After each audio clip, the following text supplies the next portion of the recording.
Polaroid. आज हम Polaroid के बारे में विस्तार से पढ़ेंगे। पिछली कक्षा में हमने ध्रुवण के बारे में जाना था। तो ये जो पोलेराइड है वह समतल ध्रुवित प्रकाश उत्पन्न करने की सबसे सस्ती और सरल युक्ति है। मतलब समतल ध्रुवित प्रकाश उत्पन्न करने की सबसे सरल एवं सस्ती युक्ति को पोलेराइड कहा जाता है। अर्थात हम ये भी कह सकते हैं पोलेराइड के द्वारा हम समतल ध्रुवित प्रकाश उत्पन्न करते हैं। और इसका जो मुख्य काम है पोलेराइड का, यह जो साधारण प्रकाश जो है जो कि अध्रुवित होता है उसे ध्रुवित प्रकाश में बदल देता है। सबसे पहले अपन इसकी बनावट के बारे में जानते हैं। पोलेराइड का बनावट कैसे होता है। तो पोलेराइड को बनाने के लिए सर्वप्रथम सन 1932 में E.H. लैंड नामक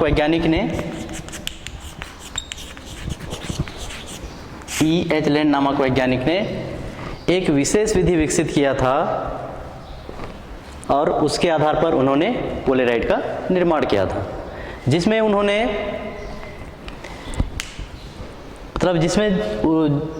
E.H. लैंड नामक वैज्ञानिक ने जब पोलेराइड का निर्माण किया था तो उसके लिए उन्होंने दो समतल कांच का प्लेट के बीच एक पतली सी फिल्म रखा गया था।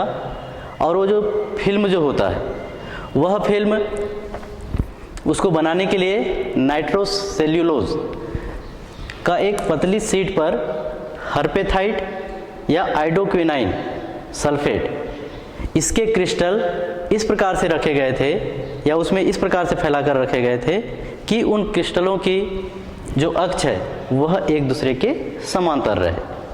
तो पोलेराइड का निर्माण करने के लिए E.H. लैंड नामक वैज्ञानिक ने जो विधि विकसित की थी उस विधि के आधार पर कांच के दो प्लेटों के बीच एक फिल्म रखा गया था और वह जो फिल्म था वह फिल्म नाइट्रोजोसेलुलोज है उसकी पतली शीट पर एक कार्बनिक यौगिक हर्पेथाइट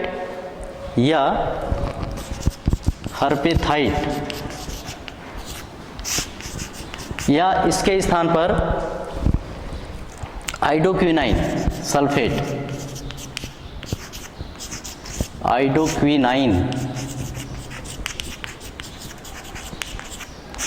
सल्फेट इसके अति सूक्ष्म आकार के क्रिस्टल को इस प्रकार से उस शीट पर फैलाकर रखा गया था कि इनके जो अक्ष हैं वे परस्पर समांतर रहें। तो इस प्रकार से पोलेराइड का निर्माण किया गया था। अब इसके बाद हम इसकी कार्यविधि देखते हैं। पोलेराइड की कार्यविधि।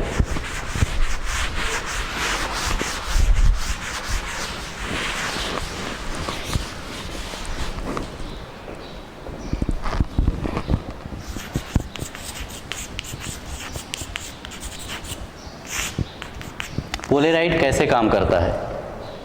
जब साधारण प्रकाश को हम पोलेराइड से होकर के गुजारते हैं तो पोलेराइड से गुजरने के पश्चात साधारण प्रकाश समतल ध्रुवित प्रकाश में बदल जाता है। तो उसके लिए हम इसको एक चित्र के माध्यम से समझ सकते हैं।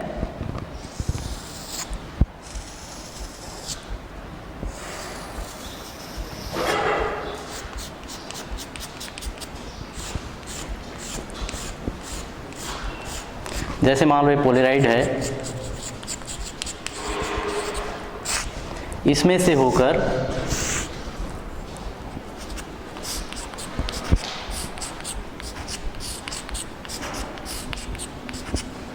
यदि हम यहाँ पर बीच में डॉट बना दें, इसका मतलब है इसमें जो कंपन करने वाले जो कण हैं वह इस समतल के लंबवत कंपन कर रहे हैं। और ये जो नोटेशन है यह नोटेशन अध्रुवित प्रकाश के लिए होता है।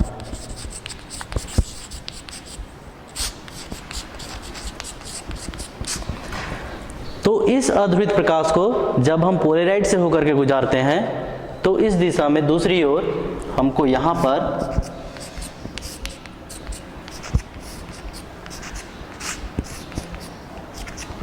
जो प्रकाश प्राप्त होता है ये हमको ध्रुवित प्रकाश या समतल ध्रुवित प्रकाश प्राप्त होता है। तो इस प्रकार से अध्रुवित प्रकाश को पोलेराइड से होकर के गुजारते हैं तो हमें अध्रुवित प्रकाश प्राप्त होता है, ध्रुवित प्रकाश प्राप्त होता है। और यहाँ पर जब अध्रुवित प्रकाश पोलेराइड से होकर के गुजरता है तो उस स्थिति में जो क्रिस्टलों के अक्ष के जो समांतर जो होते हैं उसी प्रकाश को पोलेराइड से होकर के गुजरने देता है, और यहाँ से जो प्राप्त आगे की ओर जो प्रकाश होता है वह हमें ध्रुवित प्रकाश मिलता है। अब इसके बाद यदि हम दो पोलेराइड लें, इसके बाद यदि हम दो पोलेराइड लें और दोनों पोलेराइड के जो अक्ष हैं वे समांतर रहें, तो उस स्थिति में यहाँ पर जो दूसरी ओर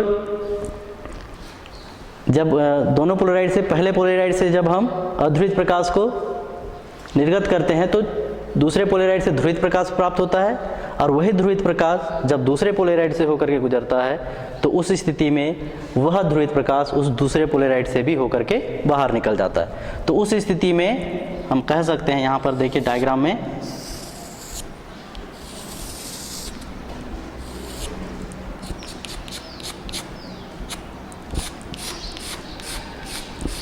ये पहला पोलेराइड है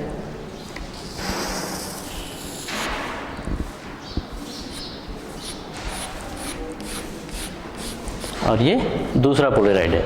दोनों पोलेराइड आपस में समांतर है। तो इस स्थिति में जब इस दिशा से अध्रुवित प्रकाश को पहले पोलेराइड, सपोज इस पोलेराइड को ए से डिनोट करें, इस पोलेराइड को बी से डिनोट करें, तो उस स्थिति में चूंकि ये दोनों पोलेराइड समांतर हैं तो उस स्थिति में जब पहले पोलेराइड से अध्रुवित प्रकाश निकल करके दूसरे पोलेराइड में पहुंचता है तो बीच में जो प्रकाश जो होता है, पहले जो पोलेराइड है इससे जो निकला हुआ प्रकाश होता है वह ध्रुवित प्रकाश होता है, और वही ध्रुवित प्रकाश जब दूसरे पोलेराइड से होकर के निकलता है तो उस स्थिति में यहाँ पर सीधा सीधा वह प्रकाश बाहर की ओर निकल जाता है, जो कि बाहर की ओर निकलने वाला जो प्रकाश है वह ध्रुवित प्रकाश होता है।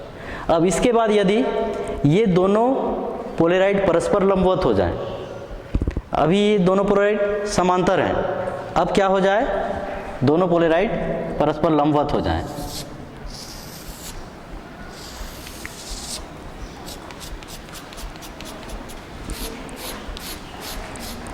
दोनों पोलेराइड परस्पर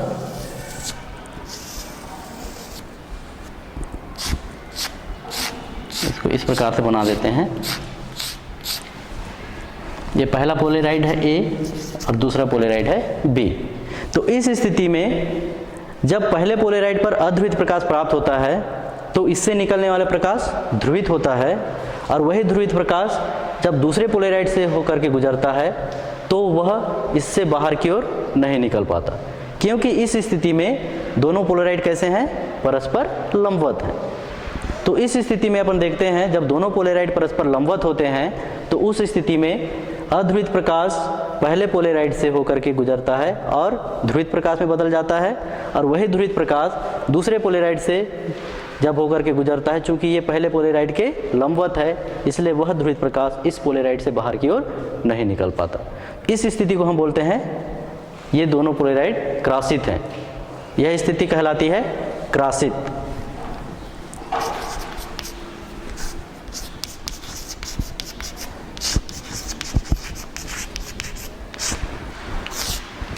अर्थात, और इसमें जो पहला जो पोलेराइड जो होता है इसे हम ध्रुवक कहते हैं, और दूसरा जो पोलेराइड होता है उसे हम विश्लेषक कहते हैं।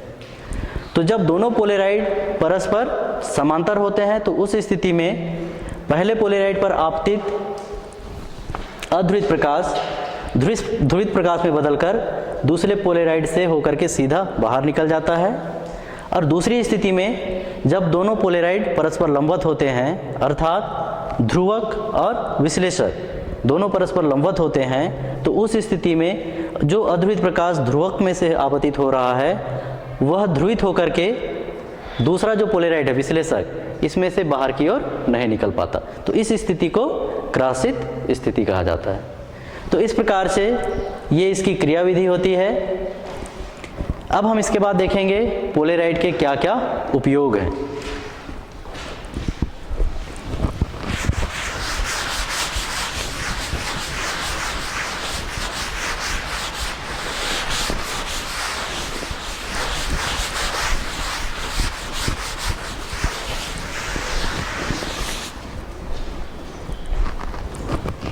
अगला हमारा सब टॉपिक है पोलेराइड के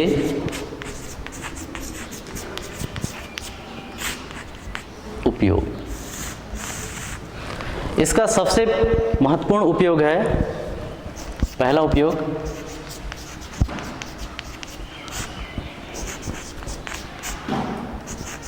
प्रकाश की चकाचौंध को दूर करने में।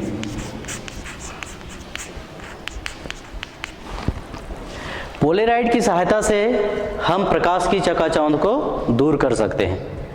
इसके लिए जो धूप के जो चश्मे जो होते हैं, सन ग्लासेस जो होते हैं, उनके जो कांच जो होते हैं वह पोलेराइड के बनाए जाते हैं।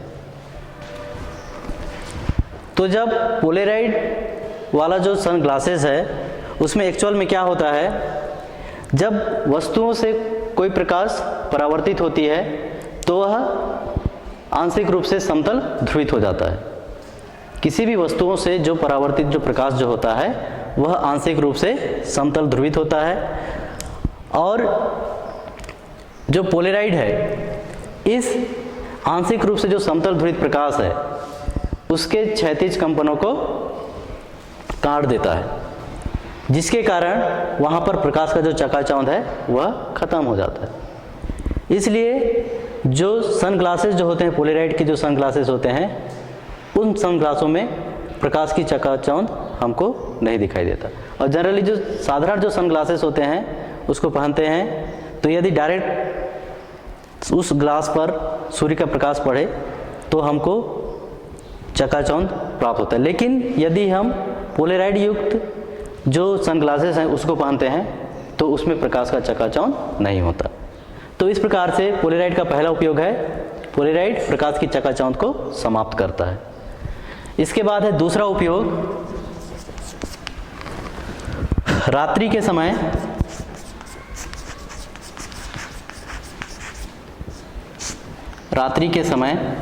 वाहनों, आमने सामने से आने वाली वाहनों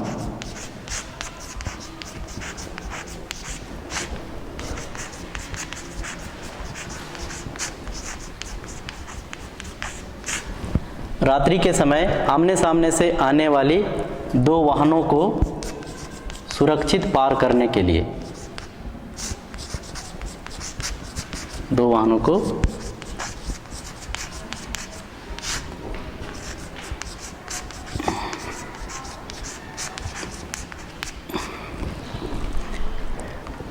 पोलेराइड का उपयोग रात्रि के समय आमने सामने से आने वाली दो वाहनों को सुरक्षित पार करने के लिए भी किया जाता है। इसके लिए क्या होता है, जो वाहन जो होते हैं उनके जो विंड स्क्रीन जो होते हैं, जो सामने में जो स्क्रीन लगा रहता है, कांच का जो स्क्रीन लगा रहता है वह पोलेराइड का बना होता है। साथ ही साथ जो उसके लाइट्स जो होते हैं उसके ऊपर जो कांच का जो कवर जो होता है वह भी पोलेराइड का बना होता है। जब रात्रि में जब हेडलाइट्स जला हुआ होता है और दो वाहन होते हैं, दोनों वाहनों के विंड स्क्रीन और जो लाइट का जो कवर है, जो हेडलाइट का जो कवर है वह भी यदि पोलेराइड का बना हुआ होता है, तो उस स्थिति में यदि ऐसे दो वाहन आमने सामने से गुजर रहे हैं तो उस स्थिति में यहाँ पर पहले वाहन का जो स्क्रीन है उसमें से दूसरे वाहन का जो हेडलाइट का जो प्रकाश है वह हेडलाइट का प्रकाश दूसरे वाहन के विंड स्क्रीन में आपतित होता है और ये परस्पर लंबवत होते हैं। जैसे उदाहरण के लिए मैं एक जनरल छोटा सा चित्र बनाता हूँ। जैसे मान लो इधर का वाहन है, ये पहला वाहन है, इसका विंड स्क्रीन है, पहले वाहन का ये विंड स्क्रीन है जो कि पोलेराइड का बना हुआ है। अब इधर ये दूसरा वाहन है, इसका जो लाइट है, इसके ऊपर जो ग्लास है ये भी पोलेराइड का बना हुआ है। जब इसमें से निकलने वाला प्रकाश इसमें विंड स्क्रीन में पड़ता है, दूसरे जो पहला जो वाहन है उसके विंड स्क्रीन में, ये भी पोलेराइड का बना हुआ है, तो इस पर ये लंबवत आपतित होता है। ये भी पोलेराइड का बना है, ये भी पोलेराइड का बना है। इसका मतलब क्या हुआ, इसमें से जो निकलने वाला प्रकाश है इस पोलेराइड पर लंबवत आपतित हो रहा है, और हमको पता है जब प्रकाश की किरणें लंबवत आपतित होती हैं तो उस स्थिति में ये दोनों क्रॉसित हो जाते हैं और एक दूसरे के प्रभाव को नष्ट कर देते हैं और यहाँ पर प्रकाश का चकाचौंध समाप्त हो जाता है। तो इस वजह से ये दोनों वाहन एक दूसरे को सुरक्षित पार कर जाते हैं। यदि किसी वाहन में पोलेराइड युक्त विंड स्क्रीन ना हो तो उस स्थिति में यहाँ पर सपोज यहाँ पर ये मान के चलें जो पहला जो वाहन है इसका विंड स्क्रीन पोलेराइड का नहीं बना है, तो उस स्थिति में क्या होगा, दूसरे वाहन से जो प्रकाश निकलेगा तो उसको ये प्रभावित नहीं कर पाएगा या क्रॉसित नहीं हो पाएगा यहाँ पर, और जो पहले वाहन का जो चालक है उसको यही प्रकाश चमकता हुआ दिखाई देगा, यहाँ पर चकाचौंध हो जाएगा। तो इस स्थिति में दुर्घटना की संभावना बन जाती है। तो इसलिए जनरली वाहनों के जो विंड स्क्रीन है और जो हेडलाइट्स के जो कवर हैं वे पोलेराइड के बनाए जाते हैं।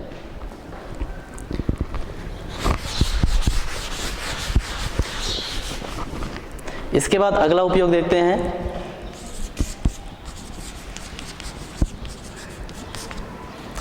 धातुओं के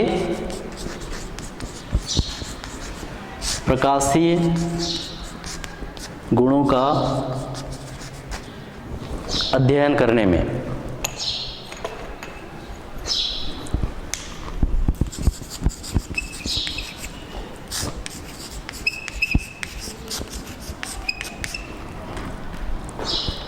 पोलेराइड का अगला उपयोग है धातुओं के प्रकाशीय गुणों का अध्ययन करने में। पोलेराइड की सहायता से हम धातुओं के प्रकाशीय गुणों का अध्ययन कर सकते हैं। होता क्या है, जब किसी धातु की सतह पर प्रकाश आपतित होती है तो उस स्थिति में वह आंशिक रूप से ध्रुवित हो जाती है। इसके आधार पर हम धातुओं के प्रकाशीय गुणों का अध्ययन करते हैं। इसके बाद है अगला इसका उपयोग ध्रुवित प्रकाश के संसूचन में।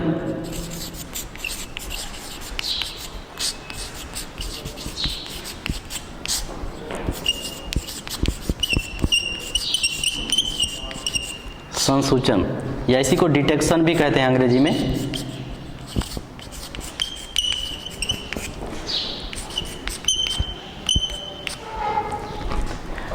डिटेक्शन, डिटेक्ट शब्द से बना हुआ है। डिटेक्ट का मतलब होता है खोज करना, खोजना।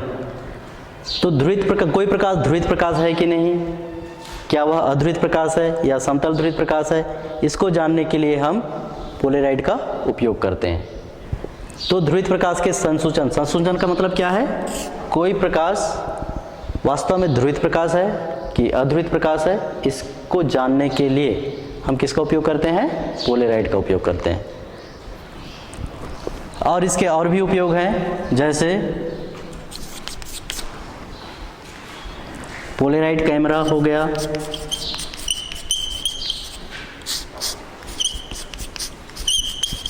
पोलेराइड कैमरा,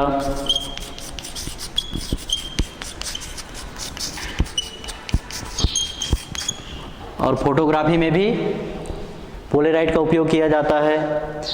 उसके साथ जैसे त्रिविमी, तीन विमा वाले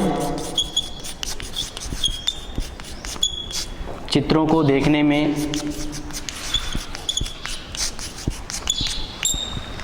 तीन विमा वाले चित्रों को देखने में, तीन विमा का मतलब क्या होता है, जिसमें तीन एक्सिस होते हैं, एक्स वाई और जेड।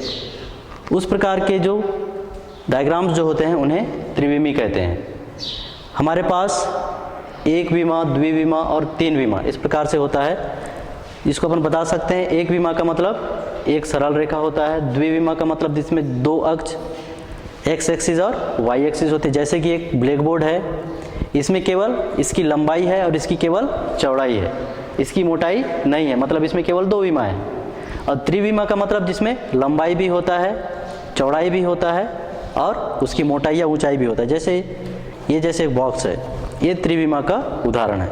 तो इस प्रकार के जो पिक्चर्स होते हैं या इस प्रकार के जो डायग्राम्स जो होते हैं उसको देखने के लिए भी हम पोलेराइड का उपयोग करते हैं। तो इस प्रकार से ये पोलेराइड के उपयोग हैं।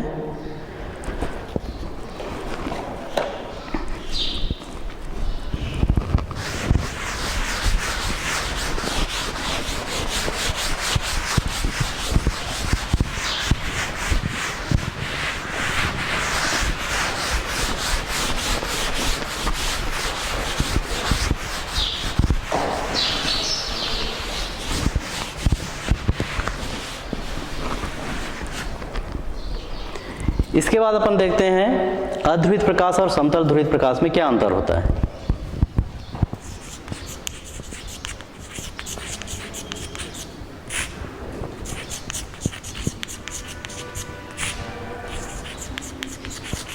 अध्रुवित प्रकाश और ध्रुवित प्रकाश। समतल ध्रुवित प्रकाश को हम केवल ध्रुवित प्रकाश भी कह देते हैं।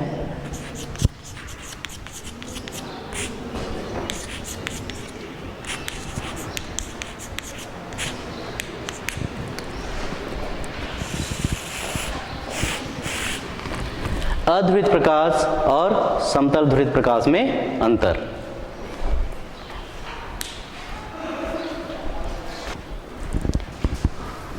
अब हम देखते हैं अध्रुवित प्रकाश और ध्रुवित प्रकाश में अंतर। इधर है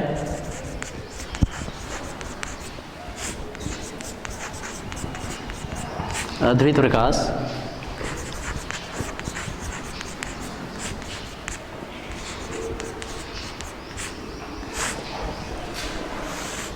जब भी हम अंतर लिखते हैं या किसी भी दो राशियों के बीच अंतर ज्ञात करना होता है तो हम उसे दो भागों में बांटकर ही अंतर लिखेंगे, दोनों से तुलनात्मक अंतर बताएंगे। तो जैसे अध्रुवित प्रकाश में क्या होता है, हमको पता है अध्रुवित प्रकाश में जो कंपन जो होते हैं वे तरंग संचरण की दिशा के चारों ओर सभी ओर पूर्ण रूप से सम्मित होते हैं। तो ऐसे प्रकाशों को क्या कहा जाता है, अध्रुवित प्रकाश। और ध्रुवित प्रकाश में क्या होता है, ध्रुवित प्रकाश में जो कंपन जो होते हैं वे केवल तरंग संचरण के दिशा के लंबवत ही होते हैं, केवल एक ही दिशा में कंपन करते हैं और इसमें सभी दिशाओं में कंपन नहीं होता ध्रुवित प्रकाश में। जबकि ध्रुवित प्रकाश में जो कंपन जो होते हैं वह तरंग संचरण की दिशा के चारों ओर होते हैं, जबकि ध्रुवित प्रकाश में जो कंपन होते हैं वह तरंग संचरण की दिशा के लंबवत होता है। इसके बाद दूसरा अंतर है, जब अध्रुवित प्रकाश को पोलेराइड में से होकर के गुजारा जाता है, जब अध्रुवित प्रकाश को पोलेराइड में से होकर के गुजारा जाता है तो निर्गत प्रकाश की जो तीव्रता जो होती है उसमें परिवर्तन नहीं होता। और जब ध्रुवित प्रकाश को पोलेराइड में से होकर के गुजारते हैं तो पोलेराइड से होकर जो प्रकाश निकलती है उसके तीव्रता में अलग अलग स्थितियों में अलग अलग परिवर्तन होता है। इसके बाद इसमें तीसरा अंतर हम बता सकते हैं, इसके एग्जाम्पल्स क्या क्या हैं। तो इसके एग्जाम्पल्स क्या क्या हो जाएंगे, अध्रुवित प्रकाश के उदाहरण जैसे सूर्य का प्रकाश हो गया, बल्ब का प्रकाश, मोमबत्ती का प्रकाश, ये सारे अध्रुवित प्रकाश के उदाहरण हैं। और ध्रुवित प्रकाश के उदाहरण क्या होंगे, जैसे किसी प्रकाश को हम पोलेराइड से होकर के गुजारें तो उसमें से जो निकलने वाला जो प्रकाश जो होता है वह ध्रुवित प्रकाश होता है। अगला जो अंतर इसका सिंबल से संबंधित हो सकता है। अध्रुवित प्रकाश का सिंबल को हम कैसे डिनोट करते हैं,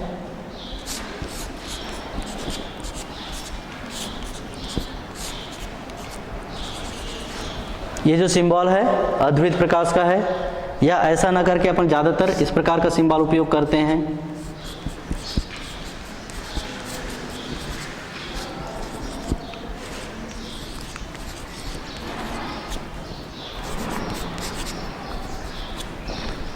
ऐसा या ऐसा सिंबल किसका होता है, अध्रुवित प्रकाश का। और ध्रुवित प्रकाश का सिंबल कैसा होता है,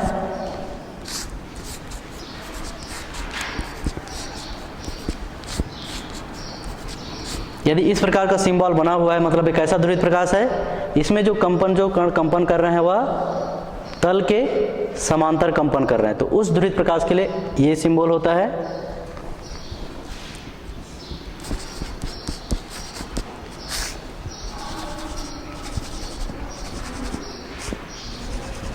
और ध्रुवित प्रकाश का ये जो सिंबल है यह किसके लिए होता है, जब कण तल के लंबवत कंपन कर रहे हैं तो उस स्थिति में इस सिंबल का प्रयोग ध्रुवित प्रकाश के लिए किया जाता है। तो इस प्रकार से ये चारों अंतर हम देख सकते हैं अध्रुवित प्रकाश और ध्रुवित प्रकाश में अंतर के लिए।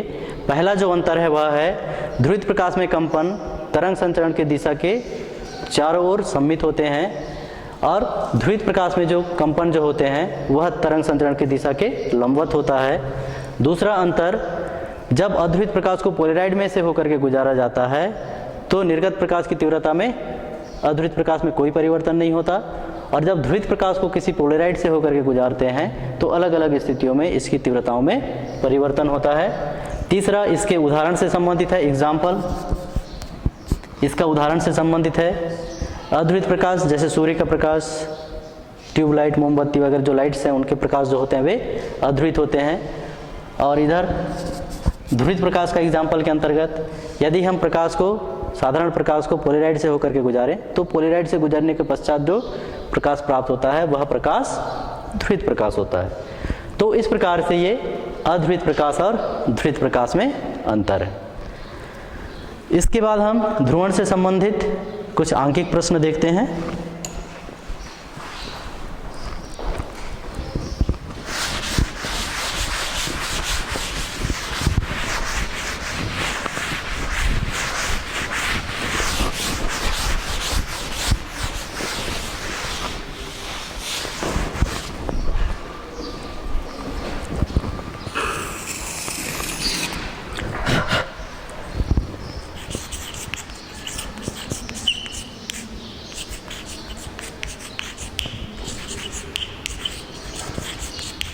ध्रुवण से संबंधित आंकिक प्रश्न।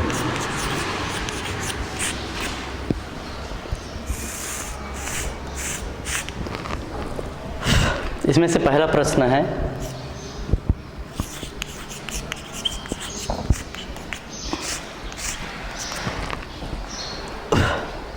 एक माध्यम के लिए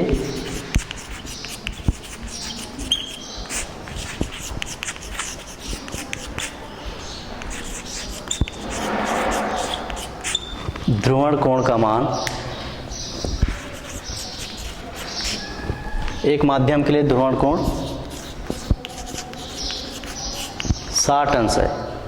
इसके लिए क्रांतिक कोण का मान ज्ञात कीजिए।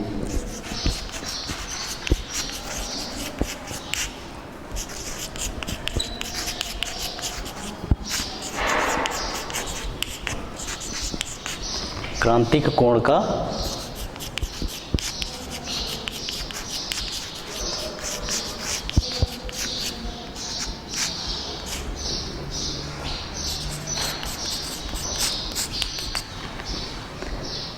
यहाँ पर एक हमारे लिए शब्द है क्रांतिक कोण। वास्तव में क्या होता है इसके बारे में जान लेते हैं। हम जब प्रकाश का ध्रुवण पढ़ रहे थे तो वहाँ पर हमने जाना था ब्रूस्टर कोण के बारे में। ब्रूस्टर कोण क्या होता है? जब किसी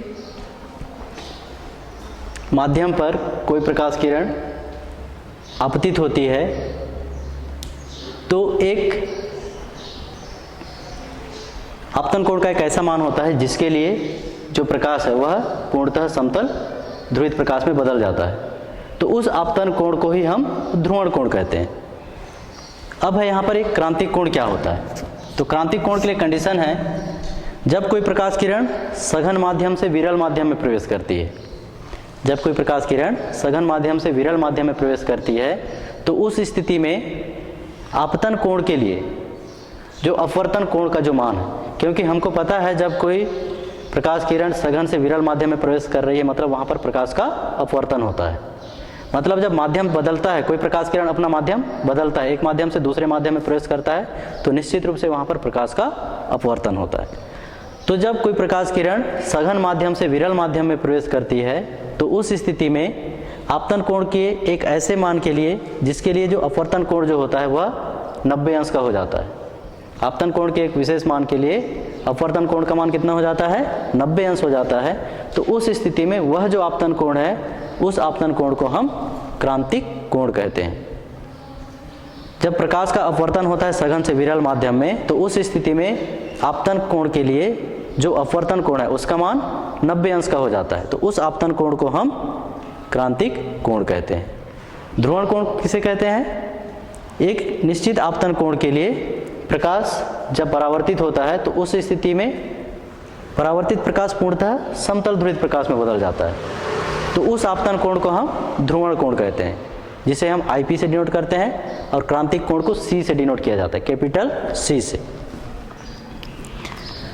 अब यहाँ पर देखते हैं यहाँ पर कौन कौन सा सूत्र प्रयोग होगा। सूत्र है, पहला सूत्र प्रयोग होगा ध्रुवण के नियम से, ब्रूस्टर के नियम से, mu is equal to 10IP, और दूसरा जो फार्मूला प्राप्त होगा ये प्राप्त होगा mu is equal to 1/sin c, जहाँ पर C क्रांतिक कोण है। ये जो C है क्रांतिक कोण है। अब यहाँ पर दिया है IP का मान 60 अंश, अतः पहले समीकरण से अतः mu is equal to 10IP से हमको प्राप्त हो जाएगा म्यू का मान 10, 60 अंश, और 60 अंश का मान कितना होता है √3 वर्गमूल 3। यहाँ पर हमको मिला म्यू का मान वर्गमूल 3। इस मान को हम इस सूत्र में रखते हैं।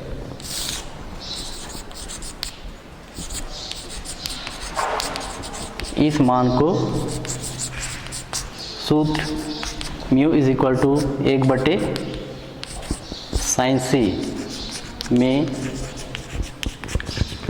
रखने पर ये कितना हो जाएगा, म्यू का मान √3 बराबर 1/sin c, या इसी को हम आगे लिख सकते हैं sin c बराबर 1/√3। अतः क्रांतिक कोण C बराबर कितना हो जाएगा,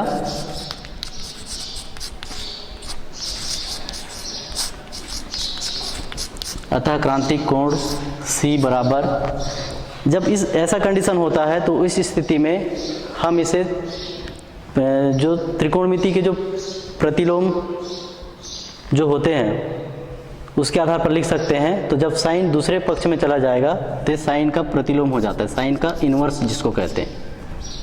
तो C बराबर ये दूसरे पक्ष में चला गया तो साइन का इनवर्स ब्रैकेट में 1/√3। तो ये हमारा क्रांतिक कोण का मान है। इतना आंसर मिलेगा हमें। C का मान मिलेगा साइन इनवर्स 1/√3।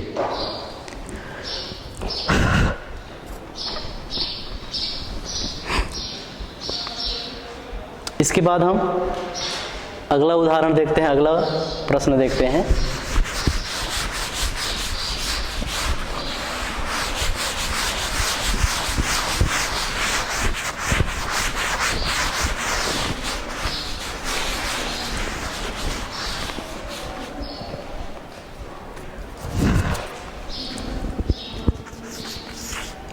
दूसरा प्रश्न, प्रकाश की किरण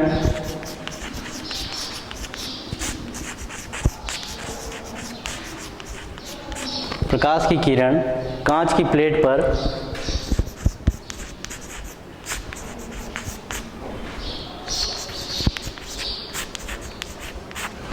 प्लेट पर उसकी सतह से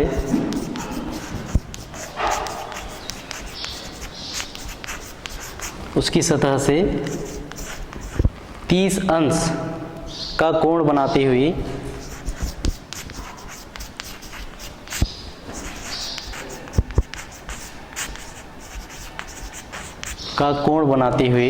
आपतित होती है।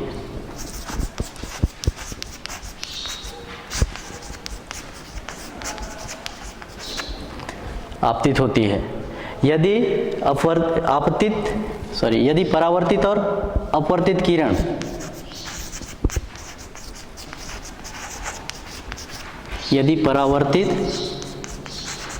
और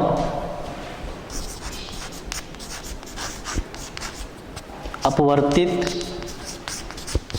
किरण परस्पर लंबवत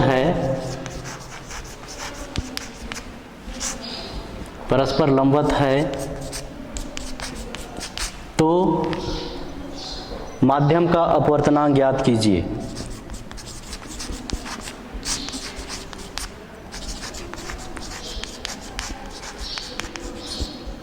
अपवर्तनांक ज्ञात कीजिए।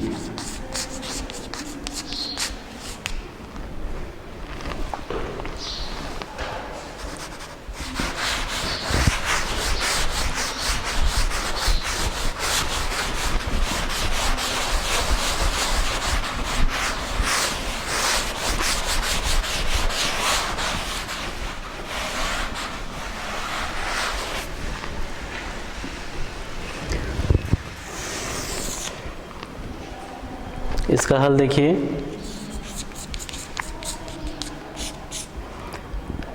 यहाँ पर देखो, जब भी कोई न्यूमेरिकल प्रश्न हल करना है तो उस स्थिति में यहाँ पर प्रश्न को ध्यान से पढ़ना है। यहाँ पर देखो, प्रकाश की किरण कांच की प्लेट पर कांच की सतह से, उसकी मतलब कांच की सतह से 30 अंश का कोण बनाते हुए आपतित हो रही है। तो यहाँ पर 30 अंश का कोण डायरेक्टली आपतन कोण नहीं है, यहाँ पर ये ध्रुवण कोण नहीं है, ये डायरेक्टली 30 अंश ध्रुवण कोण नहीं है, क्योंकि ये जो कोण बन रहा है किसके बीच बन रहा है, किसके बीच बन रहा है, कांच की प्लेट पर उसकी सतह से बन रहा है, सतह से और जो प्रकाश किरण है उसके बीच बन रहा है।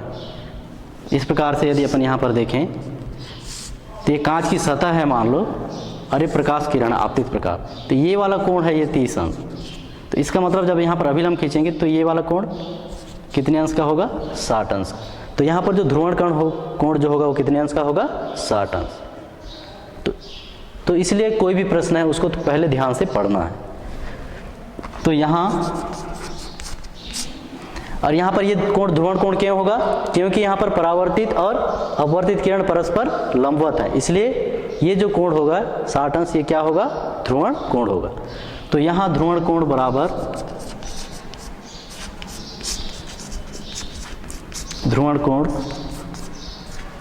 IP बराबर, हम इसको लिख सकते हैं 90 माइनस 30 अंश बराबर 60 अंश। स्पष्ट कर देते हैं, यहाँ ध्रुवण कोण IP बराबर 90 माइनस 30 अंश बराबर 60 अंश। अब सूत्र ध्रुवण ब्रूस्टर के नियम से mu is equal to 10 IP, यहाँ से हमको मिल जाएगा mu is equal to 10 IP का मान 60 अंश, ये हमको प्राप्त हो जाता है। म्यू इज इक्वल टू 10 60 अंश का मान होता है √3। तो ये हमारा आंसर होगा। म्यू का मान मिलेगा वर्गमूल 3। धन्यवाद।